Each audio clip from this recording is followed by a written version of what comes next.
sitting over here, and I'm fucking thinking, and I had a flash of my mind. Here you are, you can't get your money from Larry, and you're not going to. I hate to fucking disillusion you. This cocksucker, and what kind of a fucking guy? He couldn't wait for John to die to take the car. So here's the proof, huh? Give the story because it's better than the truth, huh? Allegories will keep between me and you, huh? We get coins, never scraps. See this a Bitcoin getting cat. So here's the proof, huh? Give the story because it's better than the truth, huh? Allegories will keep between me and you, huh? We get coins, never scraps. See this a Bitcoin getting cat. So join, started federal, grabbed a Columbo, see proof of work, I made it legible. Move out to cyber, was keeping crimes off of the web for you. Started a special group, yeah, I went private. Fell in love with Bitcoin and started mining. That's when I started shining. Getting green, dropping gems. Rocking the comic club, got them sent. They laugh, popping limbs. Give them life, here's the boost. Gotta put in the work, here's the proof.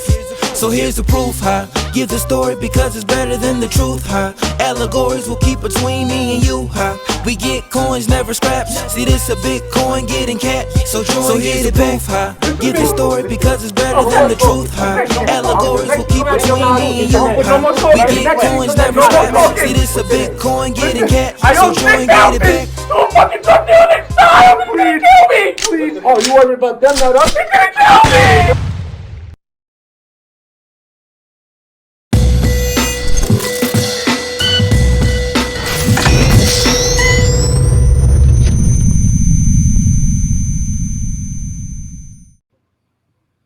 Welcome, everyone, to episode, I believe, 7 of Vinny's Proof of Work podcast. Very excited about this interview today. I have a very special guest, none other than the famous dancing doctor, Dr. Sabino D'Agostino, neurosurgeon, also my brother, my older brother. Sabino, welcome. Thanks for having me, man. You know it. So this came about in a weird way, and we're going to get into it, but your name has come up in the past couple of weeks when I've been at the comedy club, of all places, because as you may have heard, and as we've discussed, tragically, Bob Saget died, was maybe a month ago now. And there's some, amongst the comics, he was very well liked and beloved, and he had a phenomenal reputation. And, I know you just being a year and a half older than I am, Bob Saget was part of our childhood for America's Funniest Home Videos and Full House. And so I think this took people by surprise, of course, and it's tragic because it was unexpected. And then as the details started to emerge about the incident itself, of course, in the age of conspiracy theories, everyone's got a theory as to what may have really happened. And so I found myself speaking to a comic just last week, Nick Thomas, a friend of mine, and we were talking about this. And it occurred to me, I'm like, well, I do know someone who may know a little bit more about this than I do. And that's my brother, who is a neurosurgeon who knows a lot more about the brain than I would say most comics, maybe not all comics, but most comics. Carrot Top. You're big into it. Yeah. It's kind of your thing. It's kind of your lane, you might say, spend a little bit of time getting there. But before we talk about that, I thought it would make sense because you have come up in other context for me when I've spoken to other people about random things. And so I thought it might be a good idea to get started with a little bit of background on you, how you decided to go into something like, not only medicine, but neurosurgery specifically, because we have no doctors in our family. We have no, lawyers in our family. And so to not only decide to go into something like, medicine, but then go into something that is really considered a very difficult discipline, within that. A lot of people always ask me questions, and I thought it'd be better to have you answer them. So what was it? We were at Penn State in 90, you went there in 94. I got there in 95. And what was your original major? So computer engineering was what I started out with for, I think it was about 2.5 years. Obviously with our exposure to computers when we were kids, it was like a natural fit for us. We were just ahead of the curve right out of the gate. And so I enjoyed that, but you know, I don't know if I've ever told you before or not, but the people that were in my classes were really smart people, but I don't know. I always felt a little different than them for one reason or another. I think they were.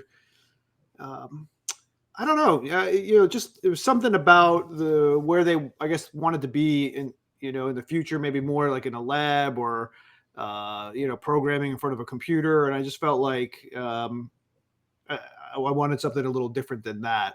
But honestly, I probably would have saw that through if not for a class I had in, you know, one of those electives that they make you take. And I'll never forget the professor was Dr. Cornwell, and he was like a skinny, bald guy, and it was Psych 101, and he brought a brain in, and he started talking about a brain in formaldehyde, like a real human being brain, and Okay. and started talking about how, you know, the brain works. It was like 3 or 4 days of like the most rudimentary stuff, and I was like just completely blown away. I was like, wait a minute, this is maybe even cooler than all the computer stuff. And then that was it. I think I finished that semester in computer engineering, and then took some summer classes at Stony Brook to, you know, bridge the gap. I forgot about that. Yeah. I forgot about that. Yeah, just enough that I needed so that I could still finish in 4 years, and then that was it. And they're two totally different worlds, man. You know, I don't know how many people there are that did computer science and engineering and programming, and then went into pre-med, which is essentially biology or chemistry or the combination of those things. But the way you have to learn in those two things is totally different. Like in computer engineering and science, it's a lot of math. It's a lot of, you could memorize it, but the people who are really good, like Bart, who is brilliant, they could take it like a step beyond what they learned. So they learned it, and then they understood it conceptually, and then they applied it in ways that they were never taught. Like, so for example, you know, Bart, I'll use him as an example. Bart's your roommate. We're not talking about Bart Simpson, by the way. Not Bart Simpson. No, Bart no, was my brother's roommate and friend of both of ours, but my brother's roommate. So, you know, they would give us a project in computer science and say, like, write an algorithm or write a program that takes this input and then does a bunch of stuff with it and then gives you an answer. And I would write it up, and it would be like 3 pages of computer programming. And Bart would write it up, and it would be like 2 paragraphs. Really? And what he was able to do that I wasn't able to do, admittedly, was he would chop down all the algorithms into the most concise and elegant package and get the answer. And I would do it and get it done, but it was a lot of extra coding. And so, as you know, the more code you put into a program, the bigger the more bloated the program surface gets. area for failure is larger. Yeah, correct. And so that was when I think honestly those things happened at the same time. I realized, like, here's a guy who's doing the same thing as me, that's admittedly better than I am, as best as I can tell, even though I was still getting good grades, but he was just on another level. Yeah. And then you had that, you know, psychology 101, brain and formaldehyde conversation. And I was like, you know what? Maybe I can take this interest, and it's better suited in another direction based off my personality and interests, and maybe where I want to go with it eventually. So that's what changed. There's like 3 things you hit on there that are really interesting to me that I want to unpack a little bit. So just last night, I was at Governor's, which is a comedy club in Levittown. I think I took you there once, and there was a big show, and it was a couple of people after the show. We were talking, and somehow someone had come up that's a fan of the show or whatever, and mentioned that he's like, oh, you know, I feel like I've done okay in my life, but you know, hearing what you've done and that your brother's a neurosurgeon makes me feel like a failure, kind of thing. And we got into this conversation with, I remember when you graduated med school, I don't know how it came up, but you had written something. I don't know if it's like a thing that you write, and you had written something about, to me, about when you approach a mountain, right? Your instinct was always to go like, where's the path up the mountain? And my instinct was always to go like around the mountain or under the mountain. And yet you would find me on the other side, like all the time. And what you just described there about the coding is exactly an example of that. Like you attack a problem, and you aren't looking for, I don't know if shortcuts are the right way, but you're not looking for ways to beat the system. You're looking for ways to address each problem and say, well, then I'll get there in the end. And that's really funny that you mentioned that programming thing, because that's exactly what Bart was doing. Bart was going around the mountain and under the mountain, and you were climbing the mountain. So when you took that elective, did you feel like you could understand, or you had the potential to understand the brain in that shortcut kind of way that Bart could conceptualize on the engineering side? Did you feel like there was something that you understood a little bit maybe better about, or could? Honestly, no. It was 3 days of the most superficial stuff, but what I can tell you, it was equally, if not more exciting. You know what I mean? Mm-hmm. So that was the ingredient. I think the ingredient was, wait a minute, this is really interesting to me. Let me see where it takes me. So that was what it was. It wasn't something I thought I could figure out. It was something that I thought was tremendously interesting. And it was in retrospect, right, like a huge leap. It really, who knows? I mean, there's in another dimension, there's another version of the story where I'm homeless. Yeah. Oh yeah. Yep. So this version's worked out okay, but no, and it was always interesting to me, and quite honestly, it kind of had to be, because it's a long road after that. But to use that mountain analogy, which by the way, I don't remember writing any of that, but it was my Baby Yoda years. Yeah.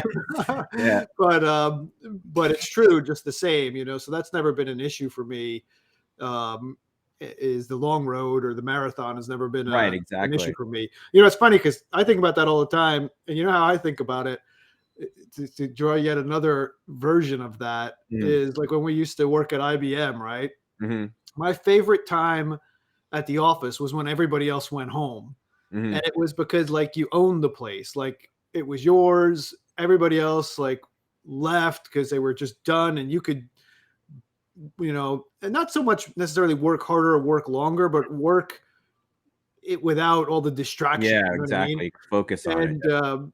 And it's not a bad thing. It's a good thing. But I remember when I would try to stay a little late, you'd be like, dude, let's go. Yeah. It's 5:15. Let's get out of here. I still remember that at IBM, and it would drive me insane. And you're like, I'm just finishing whatever it was. And but I guess that's it too. Like you talk about the computer stuff. And that's because a lot of things we were doing at IBM at that time weren't like the hands-on computer stuff, but the computer stuff was something that you couldn't pull me away from, and you as well. But I'd stay up all night playing on the computer, fixing a computer, getting different things to work. And like you talked about, the interest in the brain or whatever it is that for whatever reason pulls you into it. It no longer becomes work or homework. It becomes, you're just drawn to it. So you wake up, you start messing around on the computer, and 12 hours go by and you're still messing around on the computer. I think when you could find something like that, then the learning part of it becomes easier, because it's not as much of a struggle. It still sucks, but it's not like studying something that you're genuinely not really that interested in. Which I think is where most people find themselves, is they get drawn into a discipline that they don't really have that, I don't want to say passion for, but they don't really have that that interest in it that's going to push them through those nights where they're going to have to be studying garbage that they don't really want to know, because the bigger picture is it gets them closer to being able to do the thing that they want to do. Yeah. And I remember, I was just telling somebody this recently about studying at Penn State and really around my sophomore year where I was in bad shape, and there was a good chance I wasn't going to make it through college if I kept it up.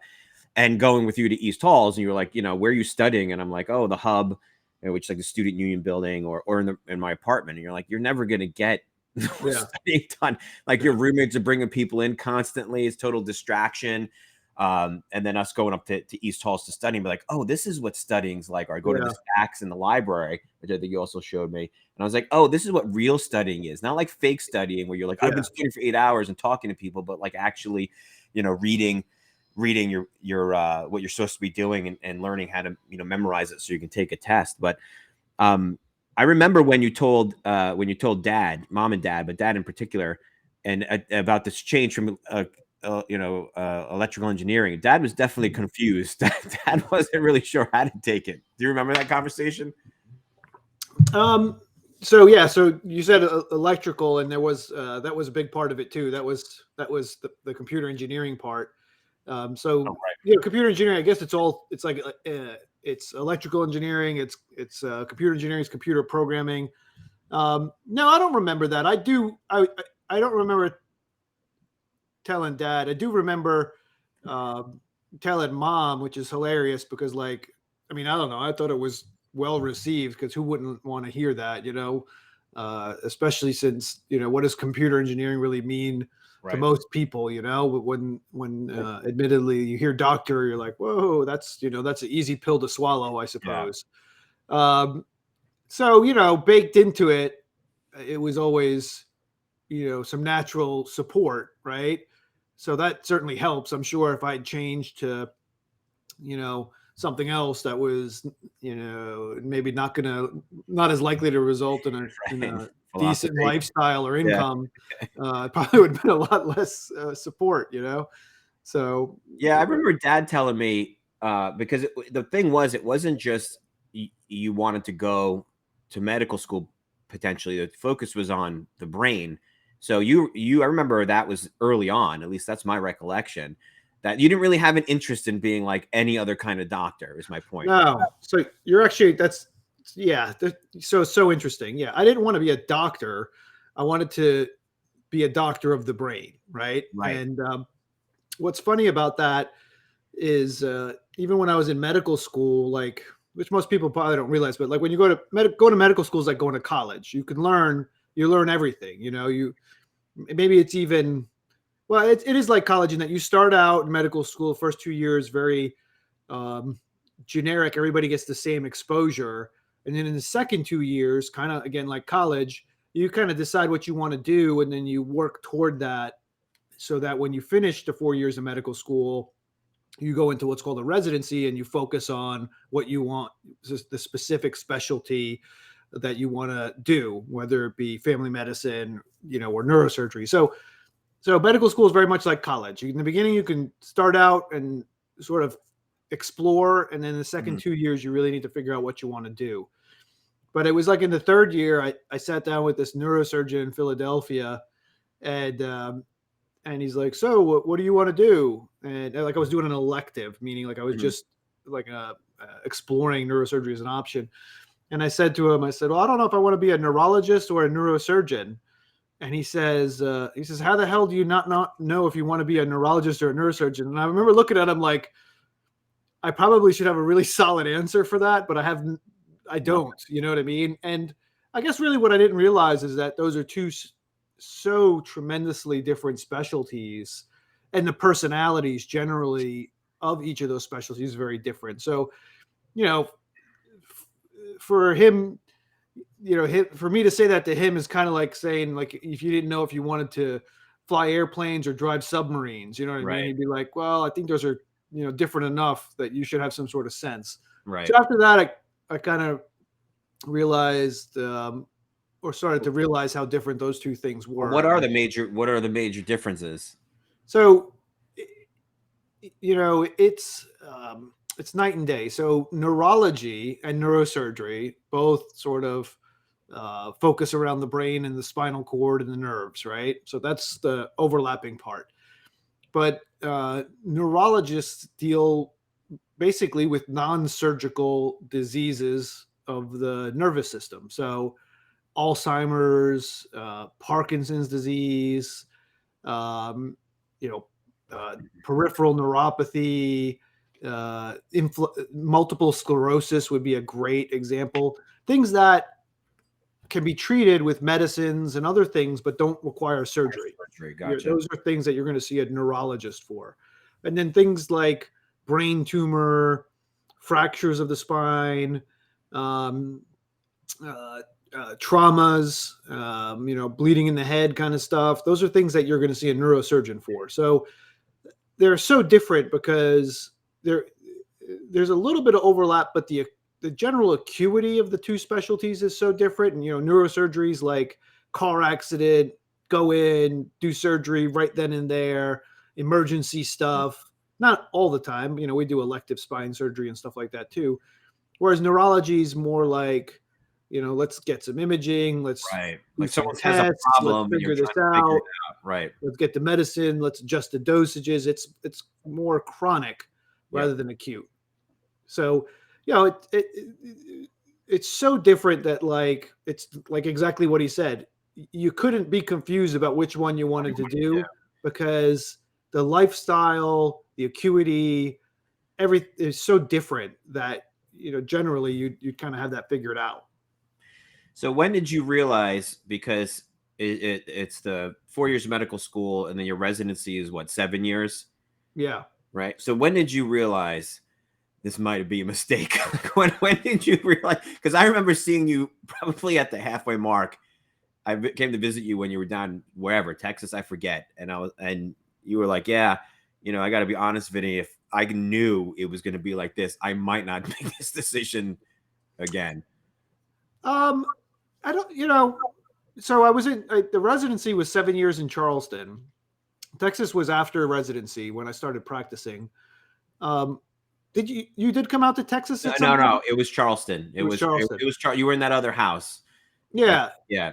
I don't know. It's funny. Your mind plays games with you. I don't look back at the 7 years as anything that I would necessarily change. I suppose residency is a unique experience because you a lot of hours, but ultimately it's like an apprenticeship, right? It literally should just be called apprenticeship because that's kind of what you're doing.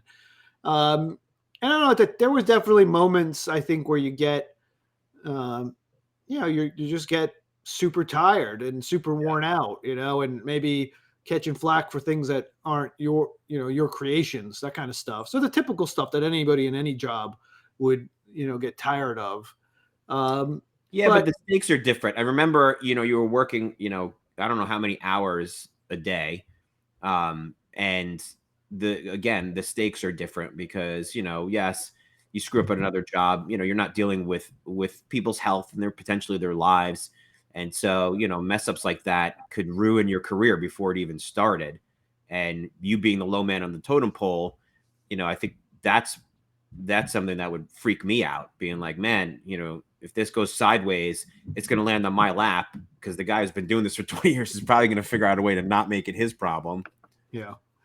I don't know. That was that's a little part of it, I suppose, but it's meant to be real and feel real. And it is real, and they're high stakes, but no, I think I have a very philosophical look on this. I think across all jobs and all specialties, everybody basically probably feels the same amount of stress.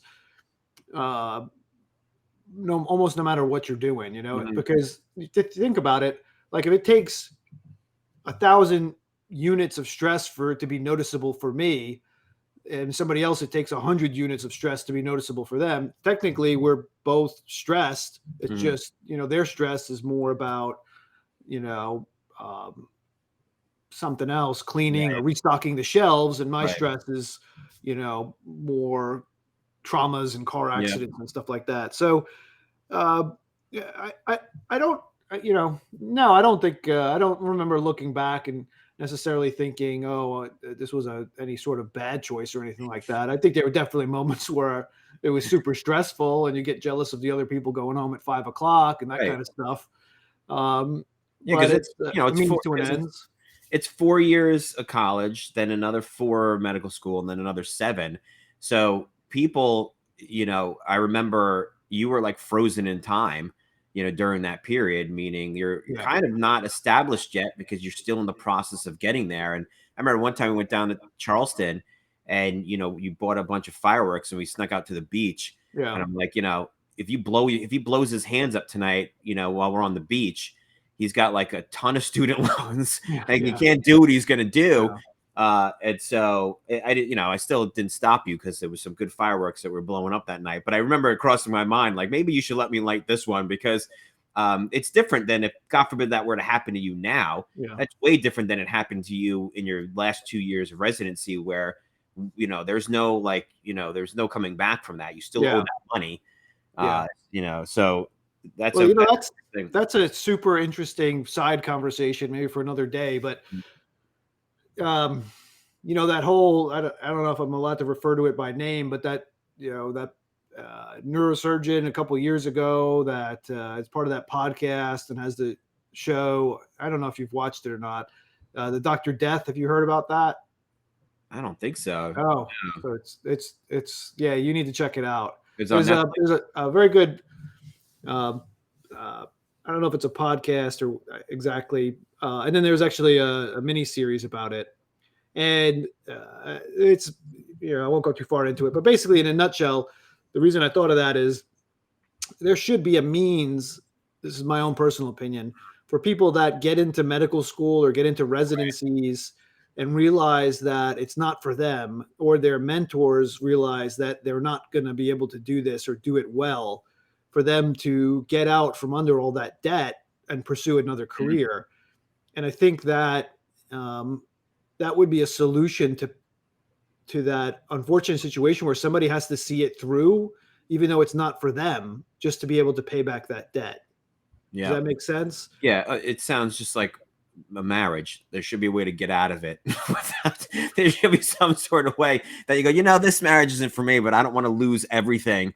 So, it should make murder an appealable option. But yeah, it makes total sense, because you get so far in, that it becomes like, what are my options? If I leave now, I have this debt that I have to pay off, and then if you follow it through, you're doing something that you're not really happy doing. And it's surprising that there's not some type of insurance you could take out.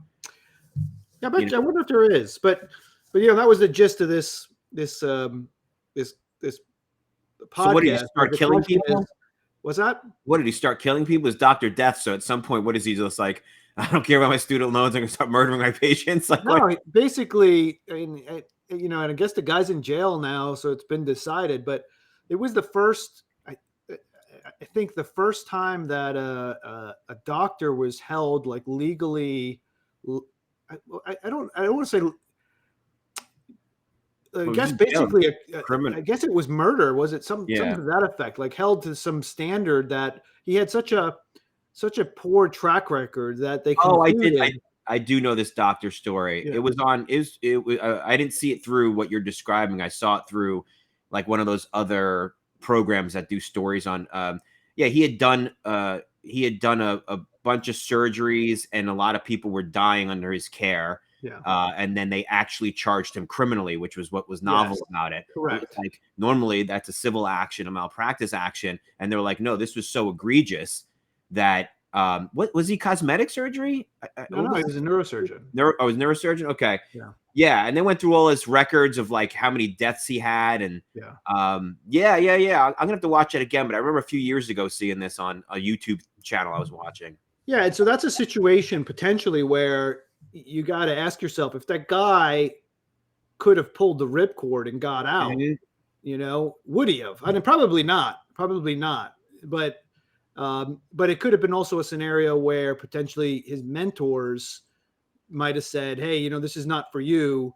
And, we're not going to graduate you, or we're not going to let you progress, and then give him an out, so that he can transition to something else. Yeah, I'm going to pull it up real quick here. Imagine the horror. When I woke up from the surgery, I couldn't move. A trusted doctor, believed to be under the influence in the OR. LSD, cocaine, pills. And it's your life on the line. He was acting as a serial killer, and he was serially maiming the patients. This story is more than a medical nightmare. It is a real-life case, according to former patients and authorities, of a psycho with a scalpel. He sounds like the worst doctor in America. Quite possibly. It's one of Kelly Martin's favorite times of the year, Christmas, when the devoted wife and mom opens her home and bountiful garden to friends and family. She made every single person that she came in contact with feel so special.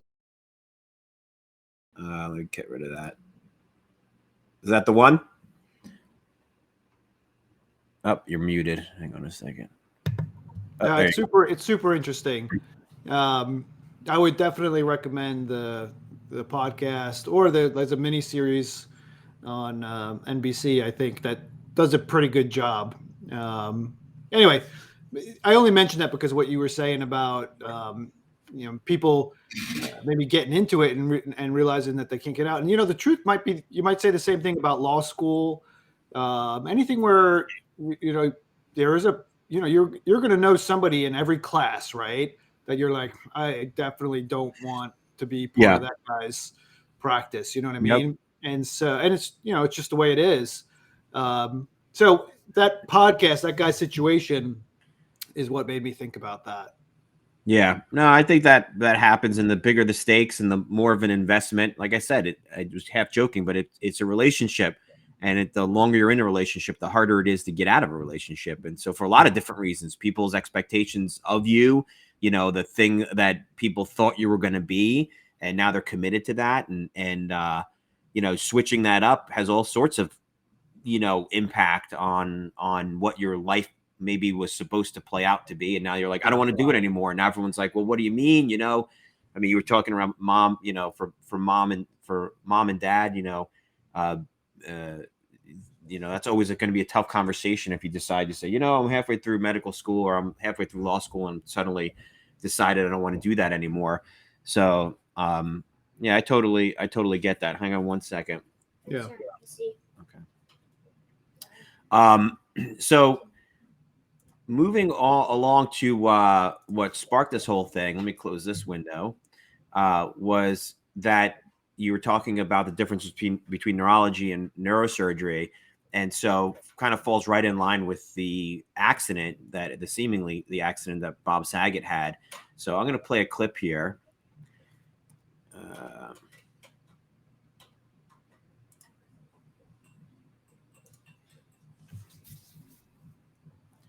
Before we get to that, actually, so I made a reference to you being the dancing doctor.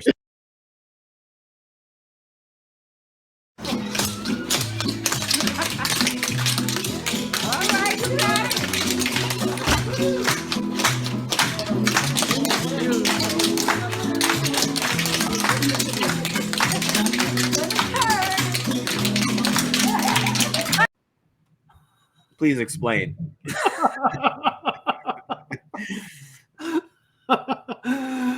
Oh boy, that seems like that's funny. So, I don't even know where to start. The lady in the front is a super nice 91-year-old lady that I operated on, and she does this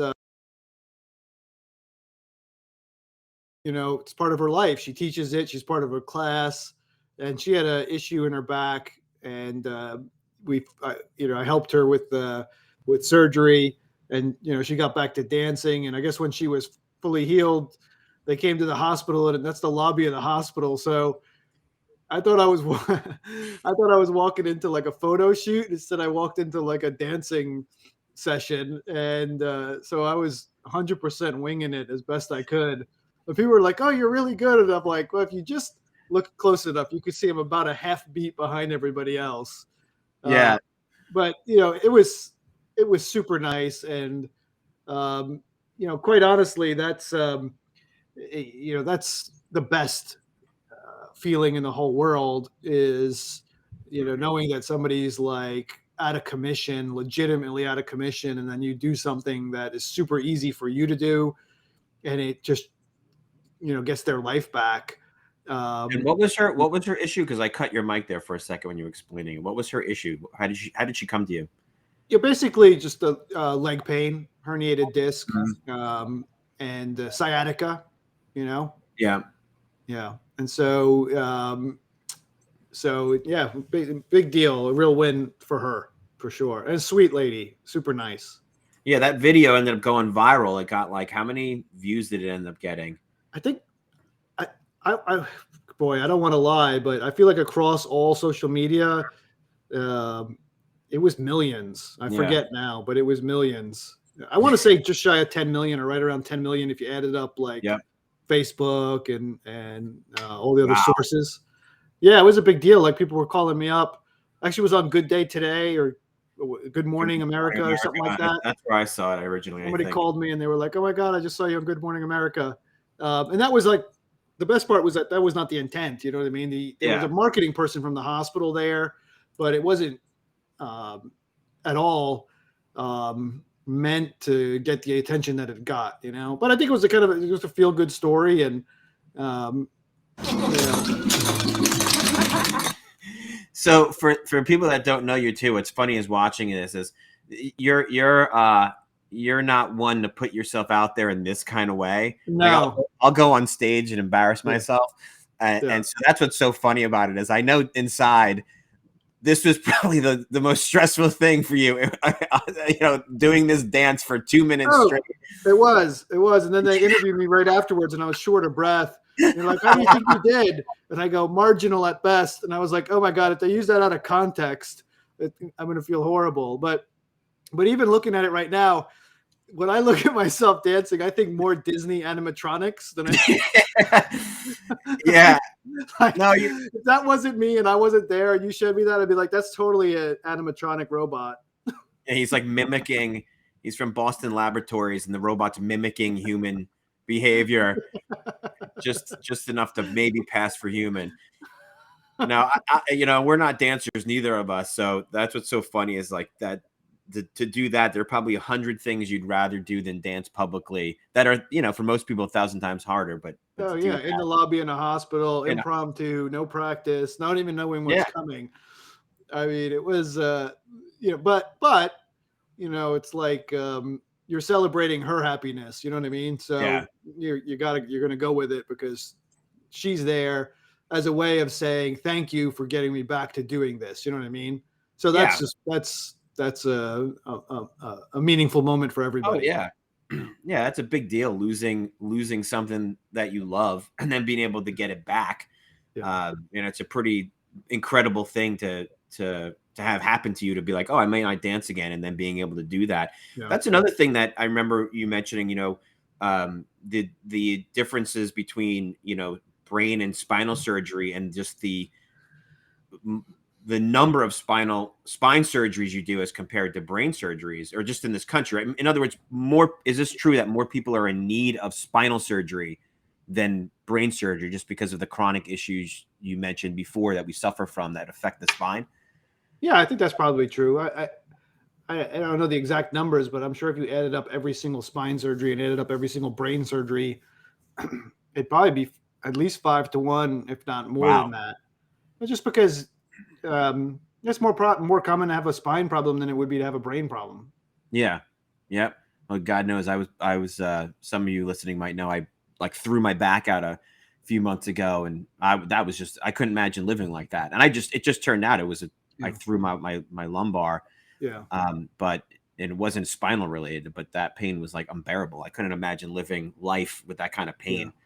Yeah. It affects every movement you make, every breath you take. You know, it's like, it's really just, you know, life altering. Yeah. So I'm going to play a clip here. Let's see.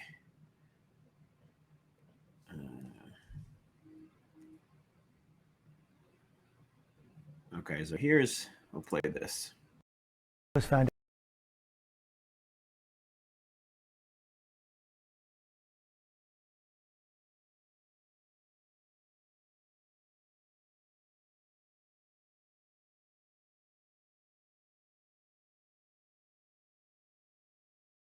Was found dead in a Florida hotel room over the weekend. As we all know, TJ Holmes has the latest. Good morning, TJ. Good morning, George. In one of his final interviews, he said, if you're making people laugh, you're doing something great for people, and that's why I'm doing it. Bob Saget was out there on tour. He actually just started a tour. He had some 30 tour dates scheduled that would take him from Florida, Washington State, Hawaii, Iowa, New York, Arizona. but he only got to do 2 shows. Girls, gather around. It's time for a little family meeting. He's being remembered as America's dad. Hello, Super Dad. Oh, yeah. Hi, Becky. Yeah, you know what? I really don't need your housekeeper. No, this single parent stuff's a piece of cake. Bob Saget passed away in his Orlando hotel room Sunday morning. The initial autopsy report found no evidence of drug use or foul play. Police say Saget entered his room after 2 a.m. and was due to check out later that morning, but his family was unable to reach him and requested a wellness check. Security found Saget in bed, unresponsive and not breathing. We have an unresponsive guest in a room. My officer is telling me that there's no pulse. Saget's wife, Kelly Rizzo Saget, said in a statement, "My whole heart, Bob was my absolute everything. I am so completely shattered in disbelief." The comedian had been on tour. Rebecca Bearswelt was at his final show on Saturday outside Jacksonville. My mom had passed away when I was young, kind of like in the show. So just seeing that like single parent that's very nurturing and also funny. It was really helpful at a young age. Saget graced our screens in movies and TV shows for decades, including 7 years as host of America's Funniest Home Videos. Dad is a 3-letter word, often accompanied by another 3-letter word. Kid, often followed by a 4-letter word. Ouch. But it was the longtime ABC series Full House that made him a household staple, playing lovable dad Danny Tanner, known for his timeless life lessons. Now keep your eye on the dirt at all times. Do it, baby. You're a natural. I learned from the best. The cast posted this photo and joint statement. 35 years ago, we came together as a TV family, but we became a real family. And now we grieve as a family. Adding, we ask in Bob's honor, hug the people you love. No one gave better hugs than Bob. Honey, all this stuff I'm telling you is important. It's all part of the story. Saget's How I Met Your Mother family also remembering their... So yeah, there's a little background for those that don't know. Conspiracies afoot now because the family petitioned the court recently to apply for a temporary injunction to prevent the release of the I think the full autopsy report and anything related to the crime scene. So it usually includes photos and things like that, which you could imagine, of course, as family member, you don't want pictures of your deceased loved one, all over TMZ or whatever. Mm-hmm. But in the age of fake news and conspiracy theories, there were some other physicians who commented that the injuries that he supposedly sustained on the back of his head were considerable, like blunt force trauma type of things, and it jumped into my head because I remember we grew up not wearing helmets on our bikes. We grew up not wearing helmets skiing or snowboarding. In fact, the first time I wore a helmet or decided to finally wear a helmet snowboarding was when you and I went snowboarding. I think we're up in Pennsylvania, and you kind of showed up with a helmet, and I was like, who's this fucking nerd? Like, I'm not going to be snowboarding with a guy with a helmet on, because not a lot of people were wearing helmets. Yeah. And you said to me, you must have been in your residency, and you said, you don't know how many patients I have who fall skiing and snowboarding and are brain damaged. And I was like, that really happens? Like, you can fall skiing or snowboarding? And then remember Sonny Bono that crashed into the tree and died years later. So I think people might be surprised. But what's your take? Obviously, this is not something, that you didn't have a chance to review medical records and things like that. But just on its face, when you hear this story, what's your kind of take on it?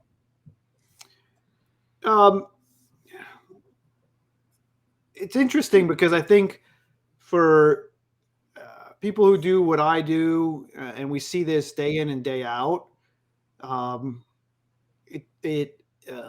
it's sad because it's this public figure, and people more or less relate to him in different ways, but it's something that you literally see every single day in different people. So it's not as alarming to me. So let me explain, and this is in thinking about this conversation, sort of the thing that probably most people don't realize, it doesn't take a lot for somebody who's older, and 65 is not that old, Right. to get hurt and then end up having some sort of bleeding in the head. And let me just explain it to you this way. Sometimes we take care of these people that they come into the emergency room because they got a really bad headache, right? And then you scan their head and you see that they got all this blood inside the skull, outside the brain. It's called the subdural, and it's pressing on the brain, you know. And you say to them, anything happen? Did you fall?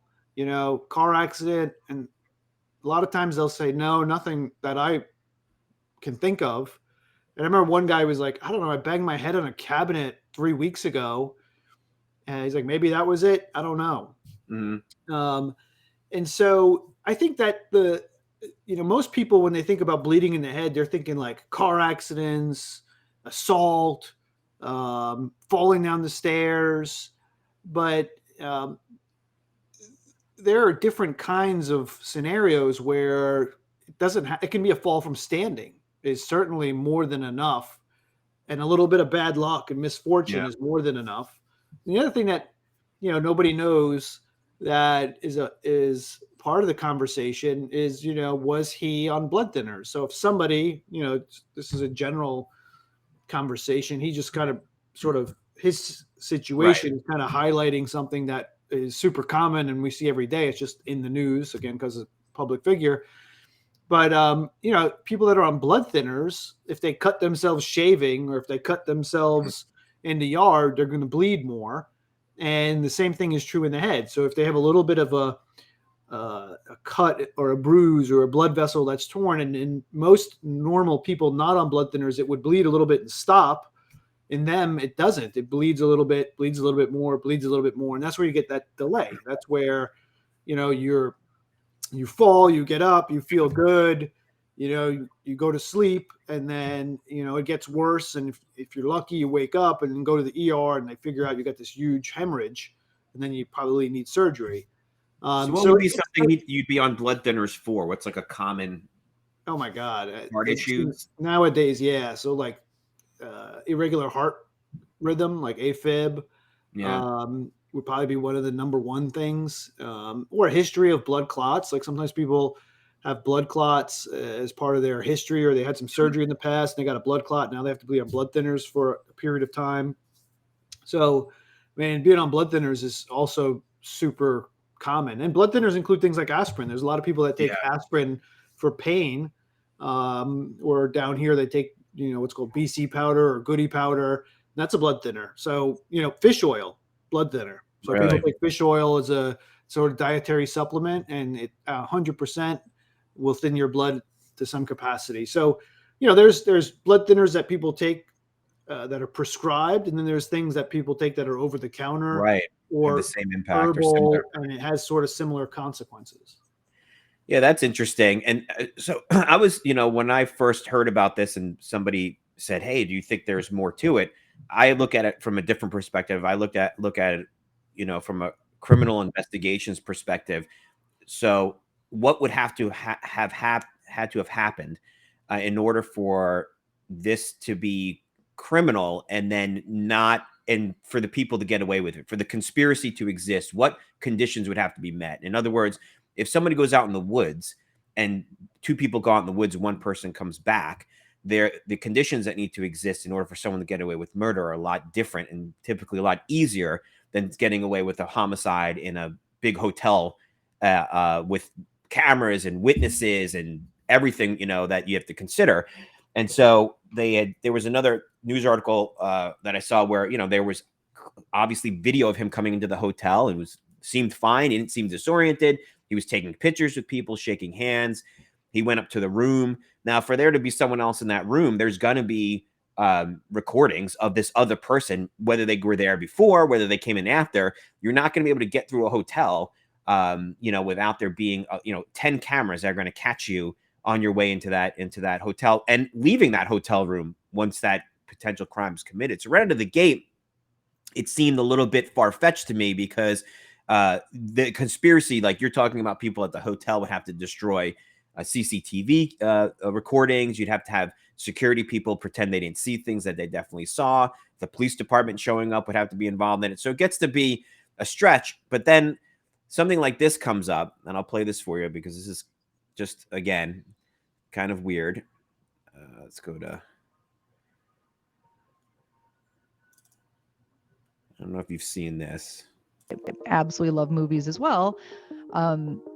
You but love there's just 5 something- movies. You love Big Lebowski every day. You could watch Big I love Lebowski Big 4 times a day. Lebowski, The Godfather, Wayne's World, Godfather 2, Goodfellas, Casino, Scarface. But So I don't have long to live. These are your favorites. I'm going to be found dead in bed. I'm going to be found dead in bed. I'm going to be found dead in bed. you better watch out. You better watch out. So why does Absolutely it, why does it seem like whenever like there just seems like there's always some sort of fodder for conspiracy? That is a weird statement, right? It's a joke, but dead in bed is pretty specific. And this was like, I think only several months before it happened. Had you seen that clip before? No, but it's pretty specific, but pretty common too. Yeah. No, so I'm just honestly, I look at everything like, you said in the beginning, we don't have a family of doctors. So I look at everything like it's almost like two halves of my brain. There's here's what I know because of what I do, and here's what I would think if I didn't know what I know. Right. And that's me getting inside the head of any patient I deal with is what would I be thinking or asking if I was this patient? And so I'm going to apply that to sort of the general population. And when people hear, fractures, back of the head was normal until he went in the room, I think they think, oh my God, it must take a baseball bat to fracture a skull. It had to have been an assault. He had fractures. Fractures only come from trauma and car accidents. Yeah. Well, yeah, they come from trauma, of course. But, from what I saw and looking at it and thinking about it, sort of similar to how you're thinking about it, if you have a person who's by toxicology sober, right, that they can see that he didn't have a bunch of alcohol in his body or a bunch of drugs. If you accept that at face value, then there's no way a person walks down the hallway of a hotel room with skull fracture and doesn't like touch the back of their head or something. It hurts. It's like having a broken leg. You wouldn't, you would assume a guy who walks down the hallway normally doesn't have a broken leg. Mm-hmm. You just kind of have to, or they're so intoxicated that it doesn't bother them. Now, but then you'd see that in their motion. Correct. You'd see them bouncing off see walls. Correct. You'd see it in some other way. So if I had to guess, I would say I'd put any amount of money on, he fell in the room. He fell in the bathroom. He slipped and fell. He thought it hurt, but was like, well, what else am I going to do? I'm not going to think about your options.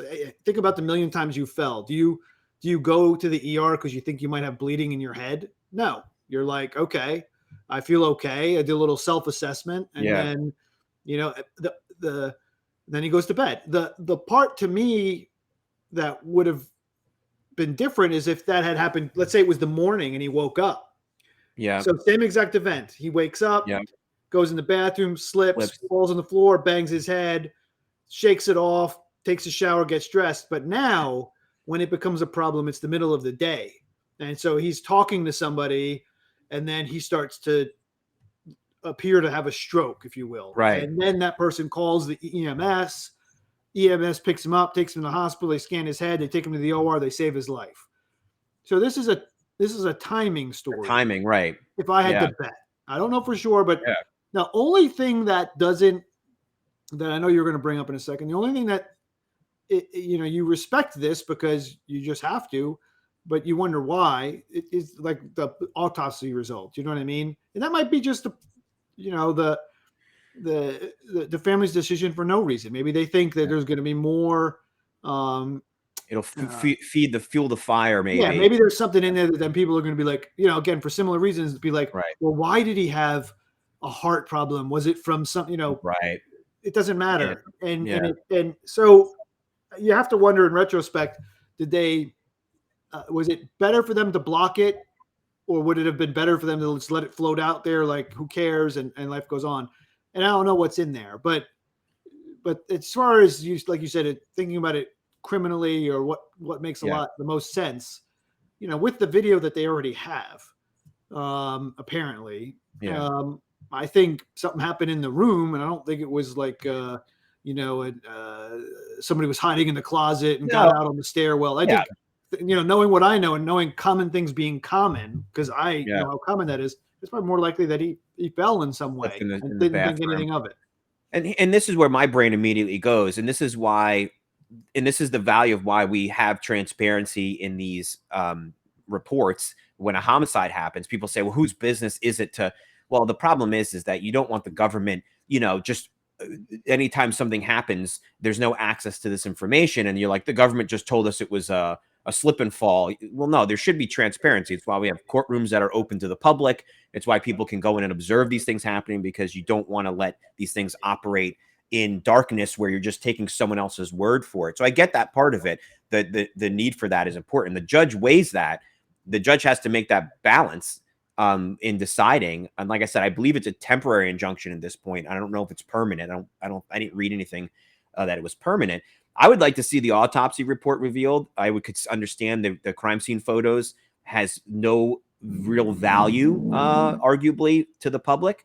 But the autopsy report itself, and I know forensically, what I'd be most interested in is if he had some sort of incident in the room, there's going to be forensic evidence that's going to match up. Meaning, if he slipped and cracked his head on the tile on the bathroom floor or on the corner of a cabinet, you would expect to find physical evidence to support that. You're going to find hair. You're going to find potentially blood. You're going to find, I mean, he could have fallen, right? And tell me if I'm wrong.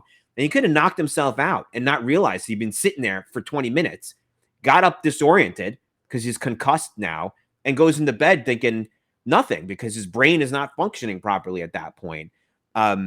We don't know, right? That's very possible, right? You fall and you lose concept of time when you're knocked out, right? Yeah, but that's if he falls in the corner. So what you're imagining is a scenario where it's sort of blunt force, but it's also like the corner of something that punctures or perforates, right? So what if you fall, as one of the things said, fell on the floor and smashed your head on the marble floor, not the corner of anything. It didn't bleed. You're not bleeding. Yeah. So you're not going to find blood. It didn't puncture anything. So you're not going to find skin and cells. But you still fractured your skull. So that's you're going to find. No, but true. But you're going to find, this is where it gets really interesting. So depending on, even if you fall on a flat surface, again, it would depend on the circumstances. Was the tile wet? How long was he sitting there for? You might expect to find some hair, especially at an advanced age. Your hair falls out pretty easily. So, let's say you did whack your head and a little bit of hair kind of fell out. But you'd also find things on the floor like you'd find fingerprints of where maybe when he fell, his hands landed, or when he got himself up. That's not normal to find handprints like this, palm prints. Again, and this is what I love about forensics, is that, again, my curiosity would be like, those things would all be present because those things are really hard not to find when the truth of the situation ends up lining up very much with all of that stuff. But if he had, let's say this was the morning, if he had decided to go to the emergency room, what would have been the response then? What normally you would expect him to have done when he walks in and says, I fell and I cracked my head? So they would, they would do a scan of his head, a CAT scan, and then you'd be able to see if there's any blood on the scan. And then you're going to decide at that point, depending on how altered he is and how much blood it is, whether or not you need to do surgery to take that blood out. And you're saying, not to cut you off, but you're saying, so again, when people think skull fracture, their skin over your head, I crack my head. It's very possible for what you're saying that, there's a fracture, the bone is fractured, but there's no bleeding. It's happening inside my head. Correct. Right? Right. So on the outside, what does it look like? It looks a little dented. It looks a little Well, you know, one of the reports from somebody here, I saved a clip. It doesn't say fracture linear. This is what they said the injuries included: abrasion. So that's like a small cut, you know, like a when I hear abrasion, I think of like a raspberry, you know what I mean? You scrape your Really? knee or Okay. something. The back of his scalp, a subgaleal hemorrhaging. That means hemorrhaging or blood beneath the skin but outside the skull. So think of a bruise, right? Somebody punches you and you have a bruise, but if that's on your scalp, they call it subgaleal hemorrhaging. So it's outside the skull. So that's like a non-factor, but it tells you that there was probably some trauma in that area. It says on the back of his scalp, a linear fracture at the base of his skull. So that tells you he had some sort of trauma to his skull in general. Comminuted fractures, and then broken bone in 2 places. So they're just trying to say a skull fracture on the roof of his orbit, so above his eyes, and the bilateral frontal bone, so up here. So how does that happen? How do you crack the back of your head and the front of your head?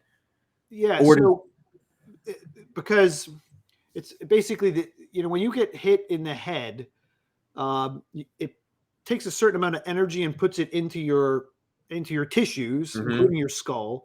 And when a fracture happens, that's your body's absorbing that energy, right? And so if it's a bad fall, it's more energy. So the fracture starts, and then as the energy dissipates, the fracture gets bigger until there's no more energy, and then the fracture stops. So you can, like, there's a girl that I operated on a couple weeks ago who she fell at a construction site. I don't know. They said 16 feet, but who knows? It could have been 6 feet.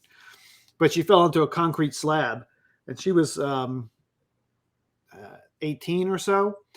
And if I remember correctly, she had no bleeding on her scalp and had fractured her skull pretty bad and had a very swollen brain. And so they brought her into the hospital, and then we did a CAT scan like you asked, and I could see that her brain was swelling.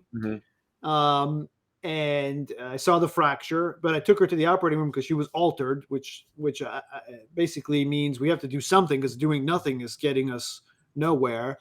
And so we make a big incision and take off half of her skull, and then sew it back up without the skull there to let the brain swell. Oh, wow. So wait, pause there for a second. So when you go in, you're making incision, you're removing the skin, the flesh, right? And then there's the bone of the skull. And then how are you taking that piece off? Are you making like pilot holes? Exactly. We basically have a drill. We make a couple of circular holes about 1 centimeter in diameter, and then we take like a different drill that's like a jigsaw, and basically connect all those holes, and then take that piece of the skull off. And these are like Ryobi drills, I assume. Some, right off the shelf. Personal preference. Yeah, depends if you live close to Home Depot or Lowe's. Are you expected to bring your own tools to these procedures? It's got paint on it, and it's all jagged from the shed you're building in your yard. Yeah. So what is let me float something else out there. The reason I was telling that story is because she had a huge skull fracture that went from one side of her head over the top to the other side. And so to your question, to answer your question, she only fell on one side of her head. Right. So she fell 10 times, but she had a fracture that went from one side all the way to the other. Yeah. So you're hit saying the back of your head, right? It's not illogical that you're going to have a fracture that goes this way. So you that wouldn't blow your mind for someone to come in who was hit in the back of the head or had trauma to the back of the head.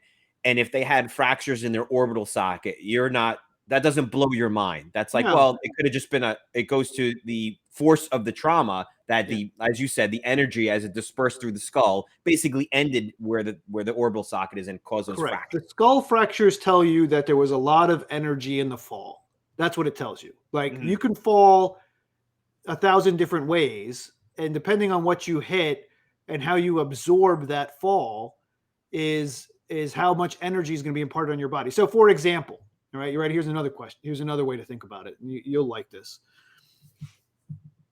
If somebody were to get shot with a bullet and the bullet goes through and through, right?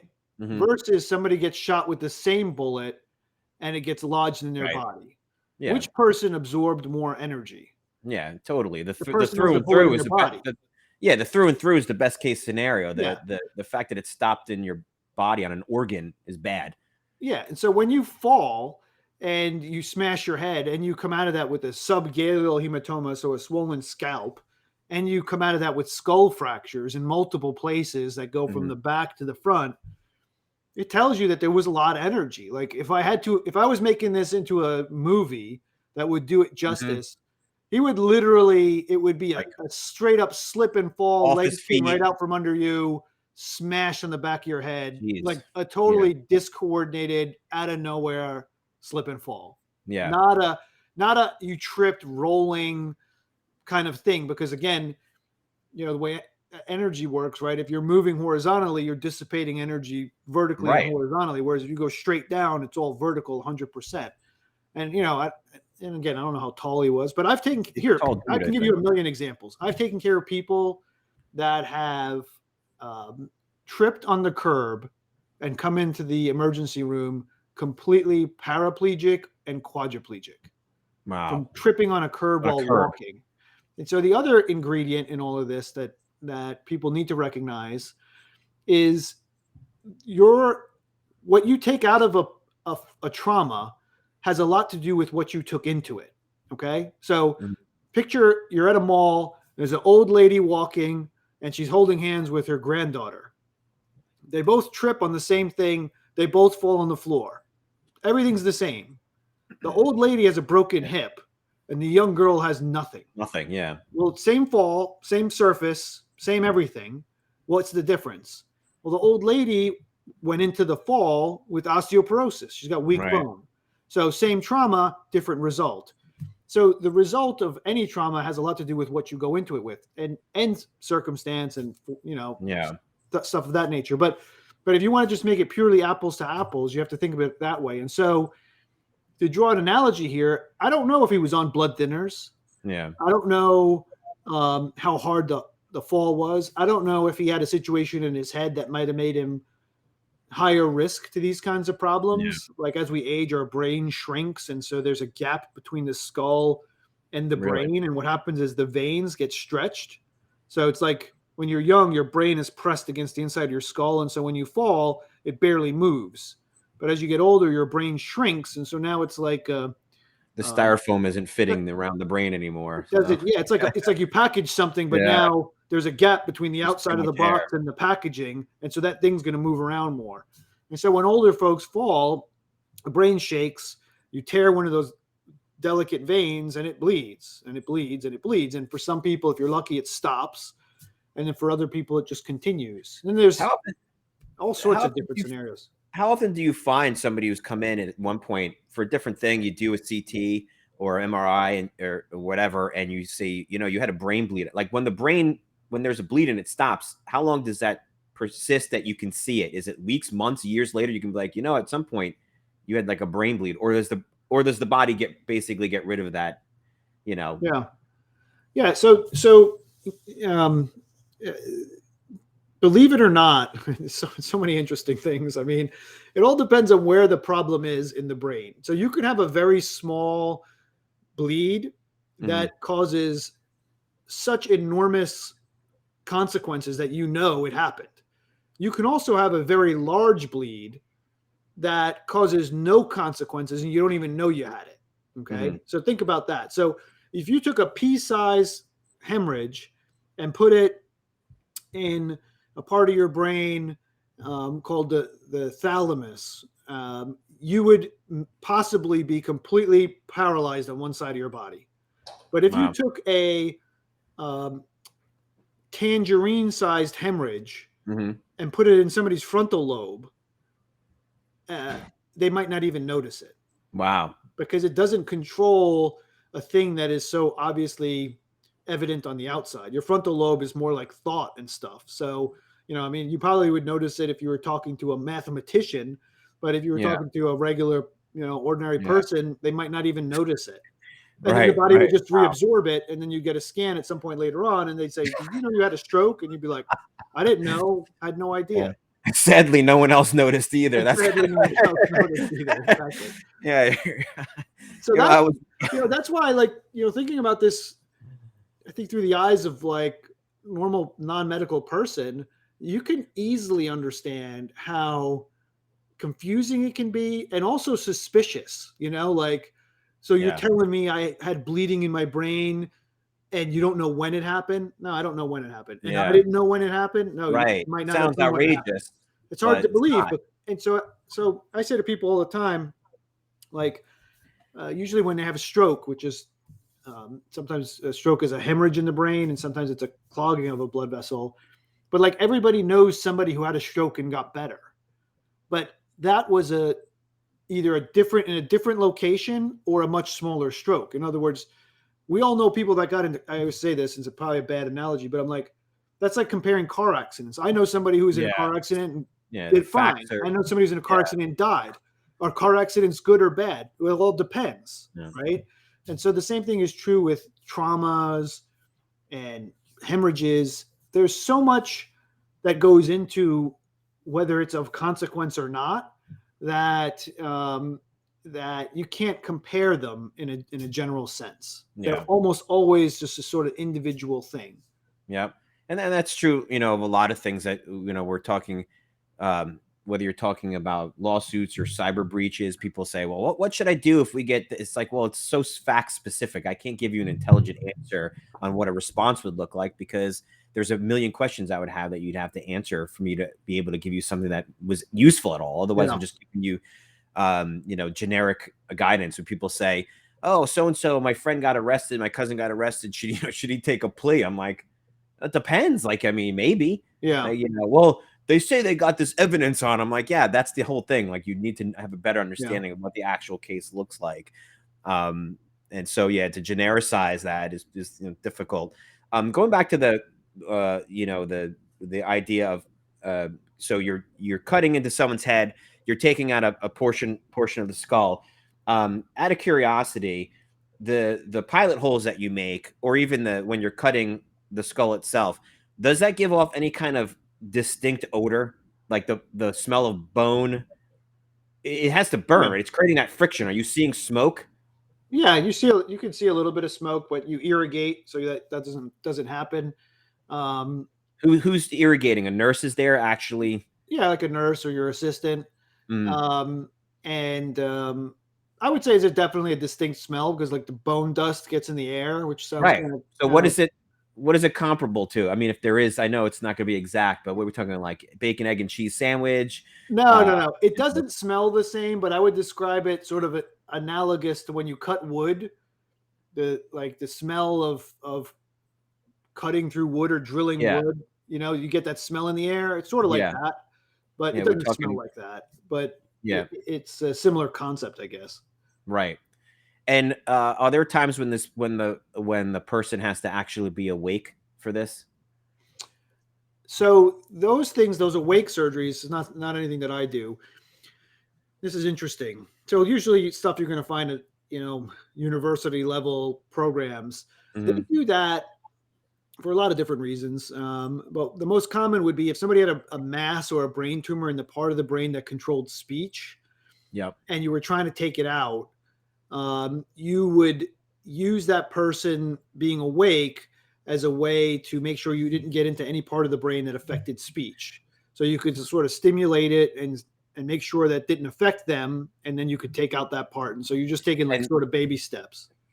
And I love this. So we talked about this years and years ago, and it changed my entire perception on what it means when we talk about who we are, what are, like, do we have a soul, what your personality is and how you feel like it's this nebulous thing. And then you were telling me about surgeries where, you'll remove a part of their brain and now they love peanut butter and they used to hate it. Yeah. Now they're really great at math and they were terrible at it. And that always blew my mind because those are things that people like to think are like inherent to their soul. Like, I could never be interested in mathematics. And you're like, no, actually, if I just move this piece of your brain or take this piece of your brain out, do you ever think about that? Because I think about that all the time. It's you are the walking embodiment of your brain and your brain chemistry. And, to be, it's actually so, God, the way to think about it is so simple. It's like ingredients for something. So you imagine like there's a shelf and it's got 1 million different ingredients on it.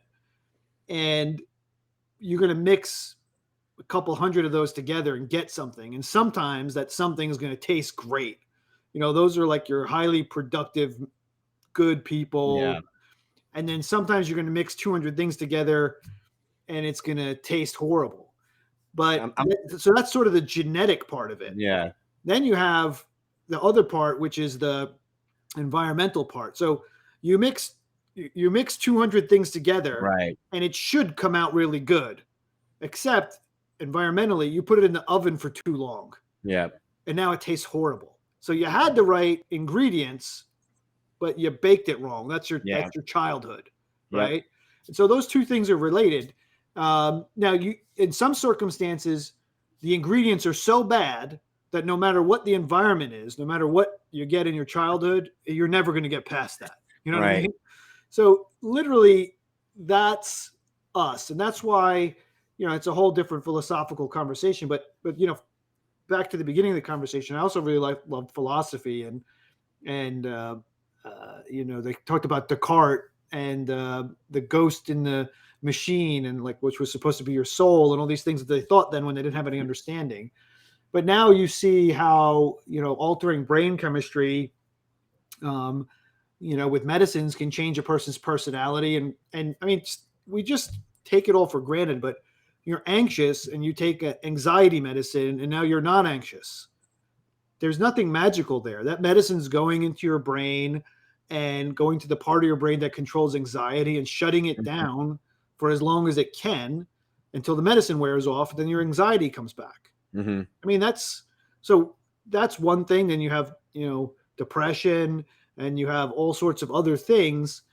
And what we're doing already, we just don't think about it because it's just part of our culture, is changing and manipulating our personalities so that we get rid of the less desirable parts and hold on to the more desirable parts, which, it's a very philosophical thing, because eventually, that'll turn into, being able to how much can you alter to make you focus, to be smarter, or what I right. mean? How much can you alter? You go from, if you look at it almost like a cosmetic surgery perspective, how much can you do until the person is no longer the person they actually are? Like, you can add this and add that and change the way they look.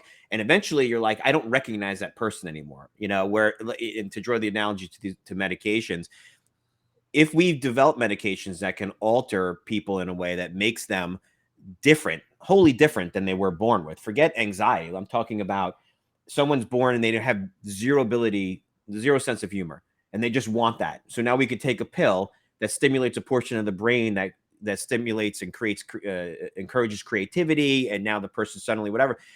Okay, well, then what does it say about how we're born? And like you said, the ingredients you're born with, does it even matter anymore if we're messing around too much, if we have the ability to mess around with that? If someone could go in and get elective surgery to be better at math, which sounds crazy, but really isn't a crazy idea. 100 years from now, 50 years from now, someone says, this person just wants to be an engineer, but just terrible at math. So we're going to have them go in. Neurosurgeon is going to, we now know because we have the brain mapped out, we're going to move this, take this piece out, stimulate that. I think it does bring up ethical questions of like, well, at what point should we just say you should be dealing with the cards you're dealt? No, yes and no. So I always think of everything in terms of analogy, and so I'll just I'll simplify it into something that's way more digestible, and then you have to answer the same question. So if I get in a car accident and I smash my head and I come out and my personality is a little bit different, or maybe a lot different. Yeah. Do you have any issue? Is that not me anymore? Is it not me? It's still me, right? Well, yeah, but that's not elective. That's not a choice. Well, I That's think sort that's of exactly right. That's the caveat, which is when you choose to Right. manipulate those things, is it a problem? And so, I don't know. I think it's a slippery slope, and I think we're going to get there no matter how you slice it. Just to give you an idea of something super interesting. So like people that have Parkinson's, which, that's when you walk really slow and your hand sort of shakes like this, you see, not Alzheimer's, which is a more of a cognitive thing. Dementia, Parkinson's people have that shake, that Parkinson's shake. So they start them on meds, but when the meds don't work anymore, they drill a hole in the head. And I don't do this anymore, but during my training we did. You put a little tiny electrode into a part of the brain and you hook it up to a battery and it stimulates that part of the brain. And then literally when they turn it on, a person's normal. And if they turn it off, the person doesn't. You literally do that in the operating room with people to make sure you're in the right spot. Right. And so now with that same technology, they're finding that you could put it in a different part of the brain and control somebody's hunger. And so you can now modulate how hungry somebody is so that people that are super obese, instead of going in, and this is why I think the brain is so interesting, instead of going in and doing something on their stomach where you shrink their stomach and you try and you're attacking it at the source of the you're problem. going right to the source, right? And it's way more elegant because you're not, you're still cutting them open, you're still putting something in there, but you're not changing their anatomy. You're changing what they want to do with their anatomy. A lap band seems like leeches in comparison to altering the brain to prevent the problem. That's like, that seems like quack science by comparison. It's like, well, we're just going to shrink your stomach. You're like, that seems kind of brutal. Yeah. And although it's not what I do, I think if you could hit the fast forward button and look 50 years into the future, you're going to see us doing stuff with the brain that's going to change all sorts of things and really, quite honestly, for the better. Things like severe depression, things like severe forms of OCD, obesity, things that are real health problems. People, and I don't want to get too far in my soapbox, but I read this thing that was really interesting and helped put stuff in context for me. But like, I hope this comes out right. But like, I look at other people who aren't as motivated, and they live a totally different life than me. And I used to think, well, if they just wanted to, they could just do what I did. They could be me. I know what it takes, and I chose to do it. But I read this thing, and it said, if you think like that, what you need to ask yourself is, could you go a week or a month and do nothing? Yeah. Could you challenge yourself to do nothing, or for a week or a month, could you challenge yourself to smoke cigarettes and, eat McDonald's? And I couldn't do it. Yeah. And then I realized, or the point they were trying to make is that for them, that's the same thing. How you are. Like and this is there's so many different ways this conversation can go, but you are how you are. That's the ingredients you got. Now the key, and I'll stop here in a second, is when somebody figures out how to take the ingredients they were dealt, the hand they were dealt, and use it to their advantage. In other words, they find a career or a job or a lifestyle that they can take advantage of that. That's a home run.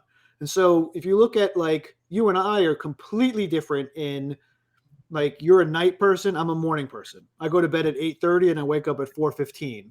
You know what I mean? If I tried to put that on you, you'd meltdown, and vice versa. If you asked me to stay up till whatever, 2 a.m. and then sleep until 11 or 10 or whatever, I don't know, but you get what I'm saying. I couldn't do it. And so that's part of your anatomy. So you find a career path that allows you to use your ingredients in a meaningful way, you're going to come out on top, right? And vice versa. For me, it was always about staying later and working harder, and you needed that to be able to get through all that training. And so that was never a thing for me. That was not a problem. I wasn't struggling with that. But anyway, that's a very philosophical thing. And I think the brain stuff is, I think, what you're going to see, in the next 50 years is going to just be unbelievable. Yeah. Well, as you're speaking, I'm thinking of that movie Gattaca. If you've ever seen that with Ethan Hawke, came out in the '90s, and it takes place in the future, and the movie starts off with parents at the doctor's office. Maybe it's like a fertility clinic, I forget. And basically they're talking to the doctor about conceiving and how the options they have, which is, to select beyond gender, right? We can do that now, but you can basically select the characteristics of your child, and through the process they can pick out the combination of a sperm and an egg, your sperm and her egg, that would create that. And one of the characters says, well, what about like leaving it to God or chance? And he's like, the doctor says, it's still you, it's still the two of you, it's just the best of the two of you. And it presents a lot of ethical questions of, he says, I think we're just going to leave it to chance. So the first kid they go this route, and the older brother is born with all this talent and skill, the motivation you're talking about. And the second one, they leave to chance, and he's born with a congenital heart defect that at birth, they're like, his life expectancy is like 42. So basically they're like, well, he's now sent to go be a janitor because, he's going to die at 42 and whatever. It's a really great movie because you see it talks about the human spirit and overcoming, the things the limitations that are put on you. But it does raise those same questions, which is in the coming years, that's definitely coming. You're talking about altering the brain, at a certain point, post birth, but we can alter chemistry right through introducing hormones into the mother while you're pregnant. Yeah, I think that's way more complicated and further away because when after you're born and you've grown up a little bit, it's like you've taken this complicated thing, you exploded it, and so now you can work on it on a macroscopic level. Know what it is. It's established. You already know what And so again, like to use the ingredients analogy, all these things interact with each other. So you can't be like, oh, I'm just going to turn up the math part. You know what I mean? Because you don't know what kind of consequence that will have on the personality part or the verbal part. So it's literally like, it's like these ingredients that literally can affect each other in a million different ways. In a million different ways. So for us to map that out, I think we're very far away from that. Even though you got, DNA already mapped out, I don't know exactly what to compare that to, but that's so far away from understanding how these things all interact together. Yep. Yeah, it's well, look, we talk about this all the time. You have kids and how different your kids are. Yeah. Same mother, same father. And it goes exactly to what you're saying, because, this comes up a lot, this idea of environment, nature versus nurture, and the end result. And I always think back to, if you could have two kids that had the same parents, grew up in the same house, and grow up dramatically different. One ends up a lawyer and the other one ends up in jail.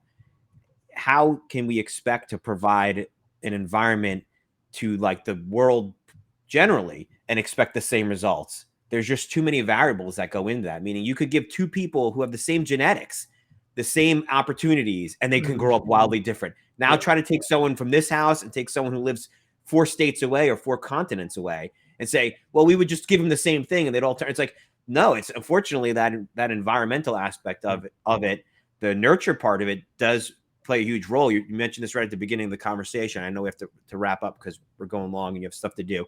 But, the exposure that we had to the technology that we did when in the 80s, I think had a huge impact on how we developed and how we looked at things, that how we I remember getting a Sierra game, and if it didn't work right, we would, all right, well, is it our RAM? Is it the hard drive? How can we make this combination of things work so this game will play? This problem solving really at a very young age, and getting exposed to that, I think had huge impact on as we got older, the same sort of skills that I think went into that, which was hugely beneficial. We didn't know at the time. It was just a computer in the house, but it was a computer in the house, or multiple computers in a house, a decade before people had any computers in their house. Yeah. So I think about it like, if that had not happened, that exposure for me, right? When I went to to the government, and then I ended up in cyber and doing what I'm doing now, I don't think any of that would happen. It just wouldn't have fit, wouldn't have fit together. And that had nothing to do with me other than being exposed to it. Well, so funny, so many interesting things, but so, or you could have had the same exposure to computers and not cared. That's my point. Like Tanella, our sister, didn't have any interest. Yeah. So well, it is I guess it is your point. Like, that's the point. You could get exposed to stuff. So in other words, it's the combination of innate desire and exposure. So in the past, what we've done is we've said, okay, so we don't know what these kids are going to like individually. So let's throw everything at them and see what sticks.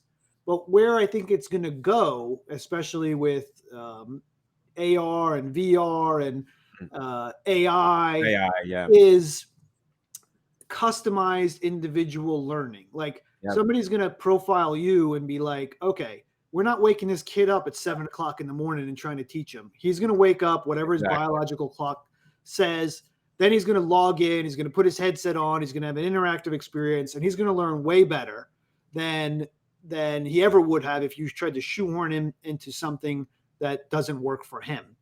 And that's a whole educational conversation. Right. Like that speaks to what I see in clinic all the time.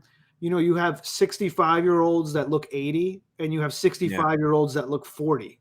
And that's your biologic age versus your chronologic age. Mm-hmm. So like when we teach people, it's all chronologic based. Okay, you're 5 years old, so you're in 5th grade and you're in 6th grade. But that's their biologic age. It's nothing to do with their mental age. Like what is their real capacity? Should they start later or start sooner? And how do they learn? Is it do they do better reading? Do they do better visuals? A combination of the two.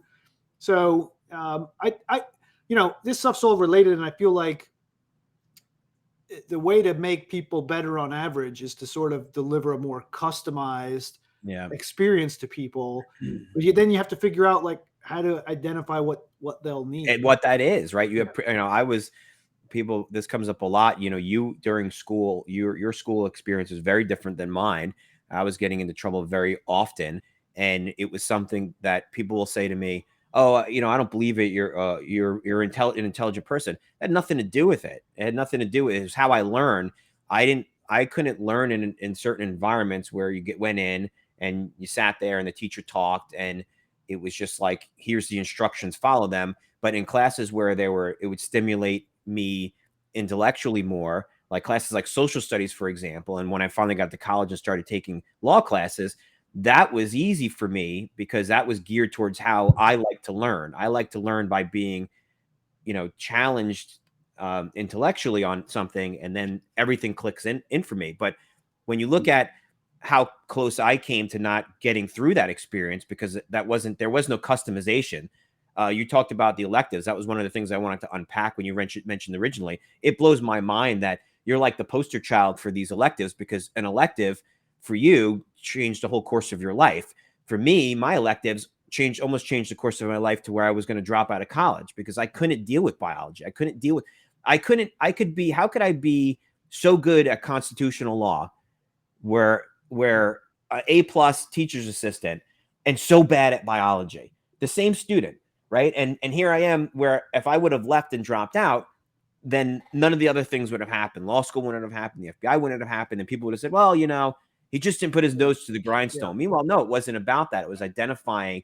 That's why I think like you said, this conversation goes in 100 directions. The cost of college, what you're really getting at that. Is it something for everybody? What is the value of if somebody's going, I took a test, a CTBS test when I was in 5th grade, and it said he's going to grow up to be a lawyer. That didn't make any sense until I got way later in life, but it was right. Yeah. The things that they identified in that personality test that they gave me lined up with things that are typically traits that good attorneys might have. But why does somebody have to go through all that pain, all that dejection and frustration to say, I just want to get to the fucking law part. Can I stop taking math courses? I'm not going to be great at mathematics, but can I just jump ahead? And I know about, you have electives because you have to be well-rounded. But I think at some point, I would like to see a scenario where you can take those types of tests going into college and you can get exempted and say, this person's gifted in this area. Let's not torture them with philosophy when that's not, when they're interested in biology. Well, I think we're very close to that now, because there's so much to learn about everything that, being broad it just takes too much. You know what I mean? You have enough to have to learn about the thing you're going to focus on. And that's not a bad thing, because like more education is everywhere. If you want to learn about something, you can do it on your own. You don't need to go pay a bunch of money, and sit in a classroom anymore. You can learn that later on in life. And that's how it should be. It should be, a little bit more streamlined, or even a lot more streamlined. But again, like I'm the poster child for if you don't get exposed to other stuff.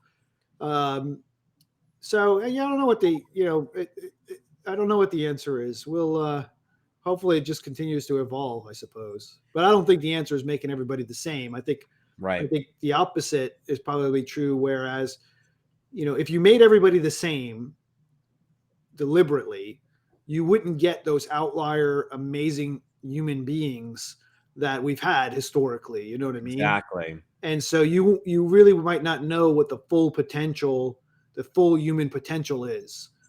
I think alternatively, it would be better if we created a system where we could teach to people individually. And then I think you'd be surprised like what you'd get, because right now we've been lucky, your luck's a big part of it. You get your Albert Einstein and timing, and he just hit it all right and had the right exposure. But how many other people are there like him that that they had the exposure, but the timing of that exposure was off?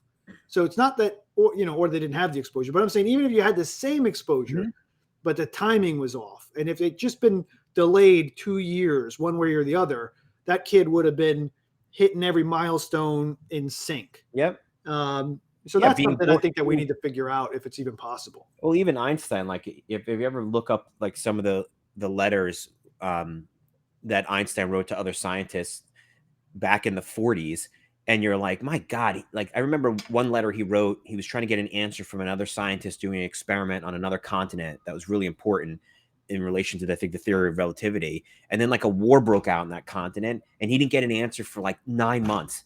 And you're like, imagine Einstein was born in the age of the internet, how much more he would have accomplished, right? Yeah. What he obviously splitting the atom was nothing to sneeze at, but and again, the timing in World War II, that gets in a whole discussion about this probably being a simulation anyway. But imagine an Einstein level person being born today and been able to get an answer instantaneously, having access to all the world's research, which he didn't have. He was using pens and pencils and writing letters.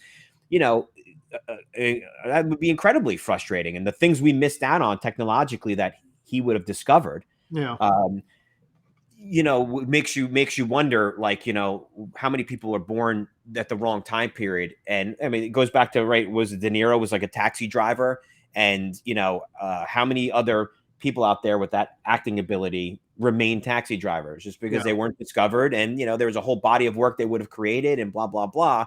And because we have this approach that is so broad to getting people through the process, the maturation process of you're going to start as a kid and you're going to end up at this career, is such a generic, like, it's going to be high school and then it's going to be college.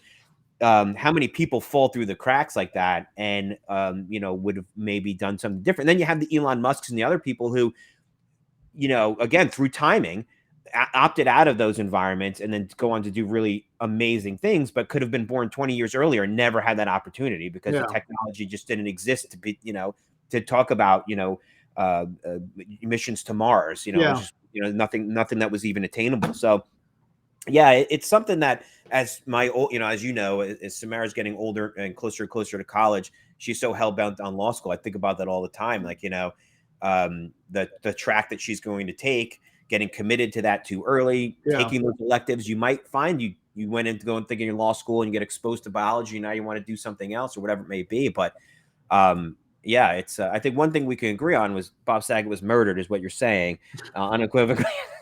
I think that's the takeaway for those of you that jumped ahead to the end of the podcast. What he's saying, unequivocally, stake his reputation. I'm just kidding, of course. That's not the conversation at all. No, I think the reality is probably far less exciting. Yeah. Well, luckily for us, there's going to be, the next conspiracy is right around the corner. Yes. So all we need is another little distraction, and everybody will move on. Move on. Yep. It's already happening. So, listen, we went super long, an hour and 40 minutes. Thanks. I was glad that this came up and you offered your time today so we can talk about this. I find it really interesting. I think a lot of people listening to this will find it interesting. There's a lot more I want to talk about. So I'm hoping I can grab you back on in the near future to talk about some of the other things. I know you moved away from it. I want to get into the nuts and bolts of brain surgery because I don't know how you can deal with the blood and all that stuff. I got to talk to you about what that's like and how you overcame that, or if that was even something that bothered you, because you were never a gory kid in terms of that. So I'd love to talk more about that and some of those experiments that they do on people when they're awake during surgery. I find really fascinating as well. So is there anything you want to get out there before we drop off? No, I appreciate that. That was good. I think there's a lot of opportunity to have some interesting conversation about, what neurosurgeons do, how we help people, surgery stuff. And so I think we can get to that at some point. And I think people would find it interesting. All right, cool, man. Well, enjoy the rest of your weekend and we'll talk soon. Take care. Okay. See ya. Hey, everybody. Vinny D'Agostino here. I hope you enjoyed episode 7 of Vinny's Proof of Work podcast. If you enjoy this content and want to see more, please be sure to like and subscribe. Hope everyone has a good week.